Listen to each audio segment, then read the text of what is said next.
Please like, share, and subscribe so that we can continue to make these videos for you. Welcome in to Fire Mountain Gems and Beads. I'm Patty. I'm a jewelry designer here. I'm Chris, and I'm a photographer here. And we are back with the next wonderful installment of 5 easy-to-do photo tips that are going to elevate your jewelry design photographs. So in the last installment, we talked about shooting metal and how to really get those midtones and the highlights and the shadows. And Chris did an amazing job with that. But we're here to look at display choice, background choice. What do you choose when you want to shoot a photograph? Because it's really important. That's a key ingredient, Chris. It is. And again, these are only guidelines and rules are meant to be broken. But I know sometimes choice paralysis can be a thing. And you're like, should I shoot it on black? Should I shoot it on white? What should I shoot it on? And I think these just simple little guidelines can just get you on the right path. And you can certainly feel free to veer from it. But we can kind of see right now as we look at Patty's photo here. And this was obviously before some of the fill card breakthroughs with shooting metal. So she has some of the struggles that we've had from previous episodes.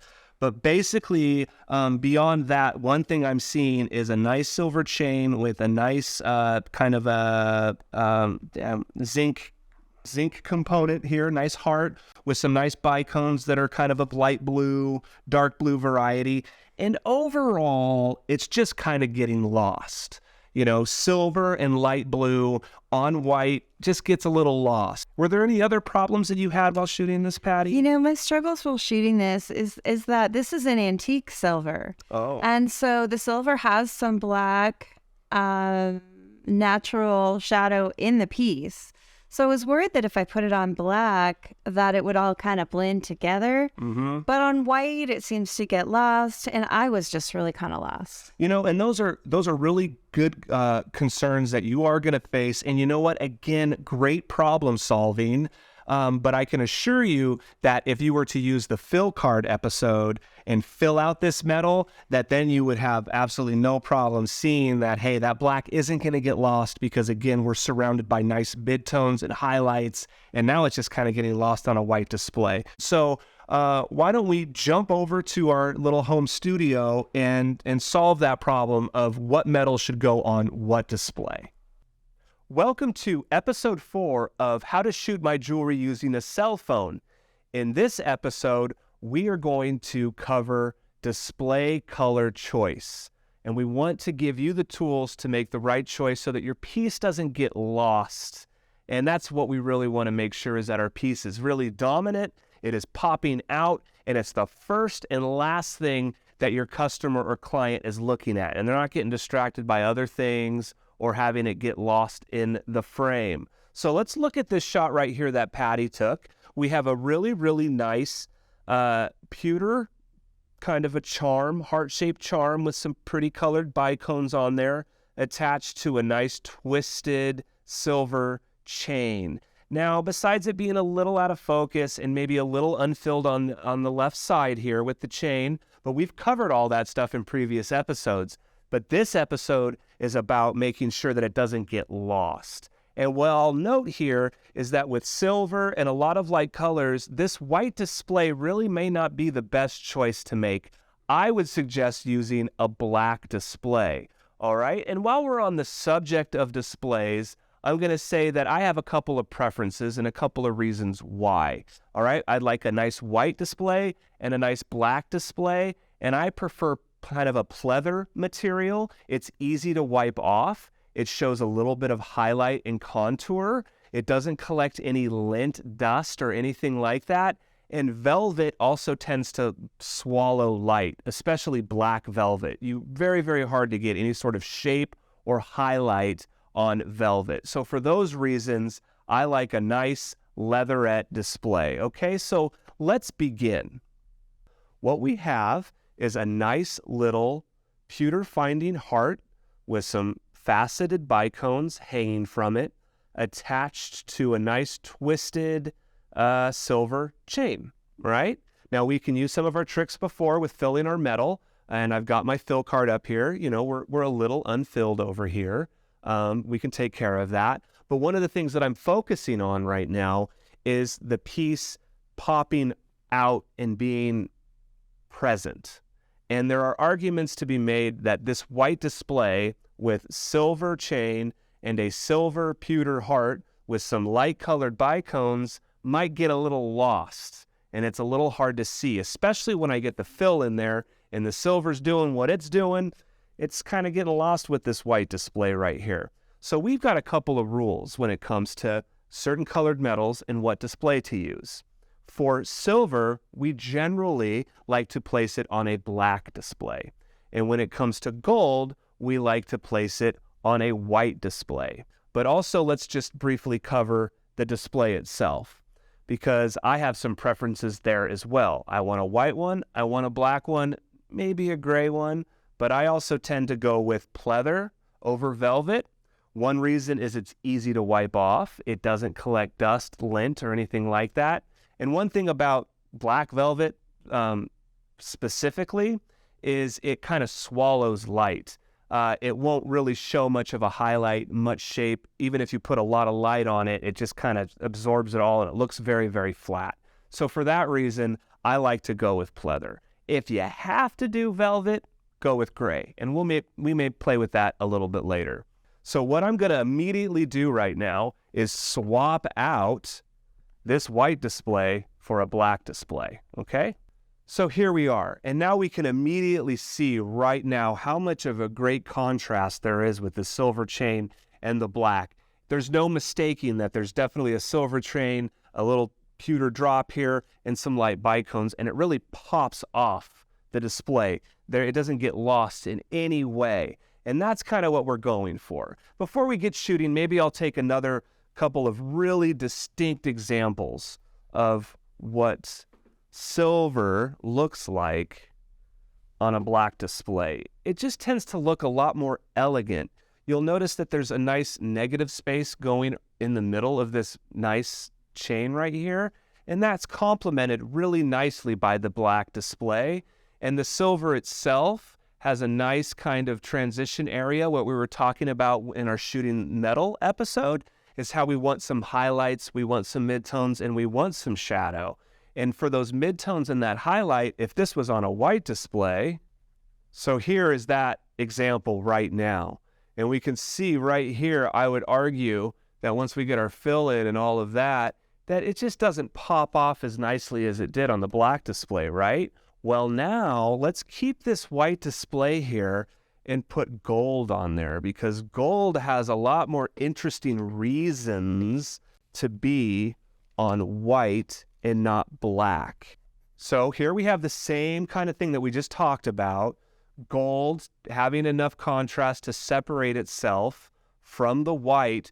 But what really, really happens is when you put gold on black is we call it wrap. And what that means is that some of the display is actually reflecting onto the metallic surface. So with white, it accompanies that gold and kind of makes it a little bit more open and free. Whereas in a moment, I'll put this on a black display. What you should see is the chain and all of it kind of constricting and possibly looking a little smaller than what it really is. And it's just not as open and airy as well as the other point I was making before of making sure that there's enough contrast in your metal from your display or background to really make it pop so it doesn't get lost. So let me just swap this out for a black display with gold so you can see what I'm talking about and see if you can notice that kind of not so airy feeling. All right, so here we've swapped out our white display for a black display. And again, let's just briefly talk. This is another feature of the leatherette I was talking about. This nice little highlight here on the left side. You really can't get with velvet. So I thought I'd just mention that again. But what we should see, and again, we might be out in the reeds a little bit here. This is just kind of from a more experienced photographic eye. But the wrap that is pulling from the black display could make the ball chain just seem a little constricted and smaller, as well as this chain as well. It's just a little claustrophobic and just closed off.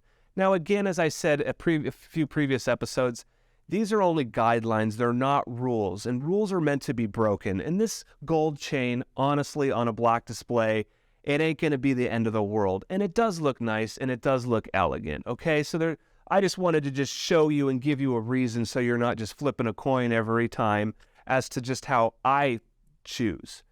So there are exceptions, and I just wanted to give you some reasons for it. And so here is, again, a good example of black kind of getting a little constrictive. But while we have the black display here, let's let it show its strengths. Great. So here we have our main piece again on a black display. I find this a lot more appealing. There's enough contrast to separate it. It's not getting lost in the display. The silver is really popping out, and the bicones aren't really even getting lost that much. Everything looks pretty fine and copacetic, and I'm ready to start shooting. Grab a few shots. And as I look here, why don't we start to preview our next episode? We've got some nice faceted bicones down here, but guess what they don't have? They don't have facets. So tune into our next episode. I'm going to show you how to hit those facets and make them stand out too. Wow, Chris, I am really impressed. You took my dingy photo of a beautiful piece and you brought out the beauty in the piece for everyone to see. Tell me how you did this. Well, what I did is I basically used all of the tools that we've been learning throughout this series, okay? We did a little bit of light position.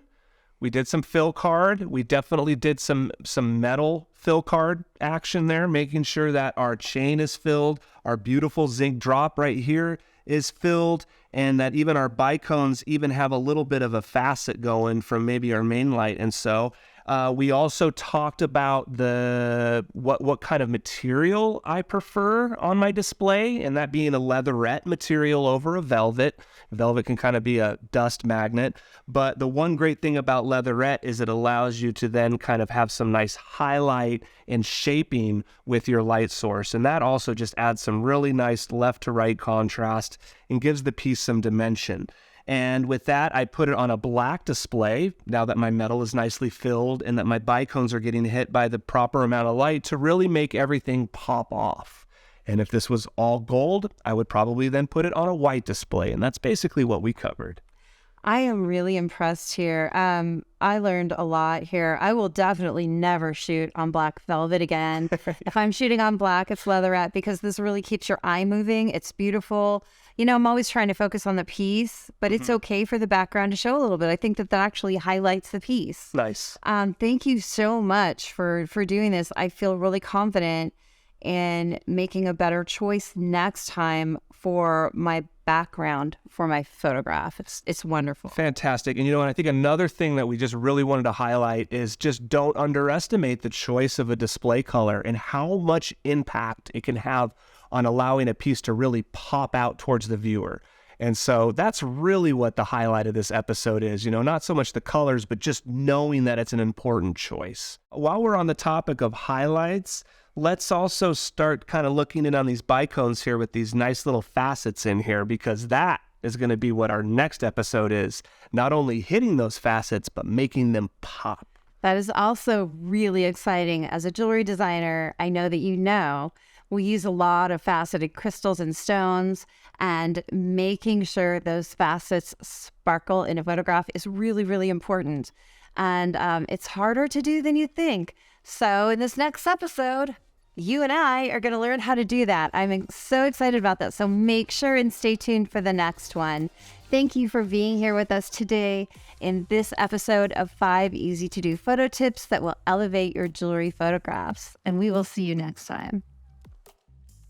Well, I really hope you love this series. And if you do, I really hope you like, share, and subscribe so that we can continue to make these videos for you.